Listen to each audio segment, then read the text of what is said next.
पचनासाठी हिंग, जिरं, मीठ, ओव्याचा काढा.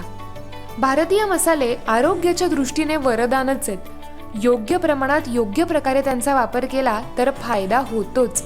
आज आपण असा एक काढा करतोय ज्याची चव इतकी सुंदर लागते की अधेमध्ये देखील प्यावासा वाटेल. पाव चमचा हिंग, पाव चमचा जिरं, पाव चमचा मीठ आणि पाव चमचा ओवा असं ग्लासभर पाण्यात घालून एक उकळी आणायची. नंतर चमचाभर तूप घालायचं आणि हा काढा गरम गरम प्यायचा.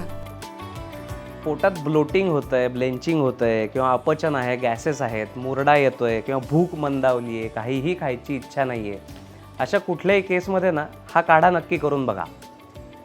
ह्याचे जे सगळे घटक आहेत ना हे वातावर छान काम करतात. त्यामुळे कुठलंही पोटातलं जे दुखणं असतं की पोटातलं जे क्रॅम्स आहेत, कोलायटिसमुळे असतील किंवा पोटाच्या इन्फेक्शनमुळे असतील, अशा कुठल्याही प्रकारच्या पोटातल्या वेदनेवरती हा काढा खूप छान काम करतो, इन्स्टंट रिलीफ देतो. जेवायच्या आधी गरमागरम काढा प्यायला खूप मस्त वाटतं.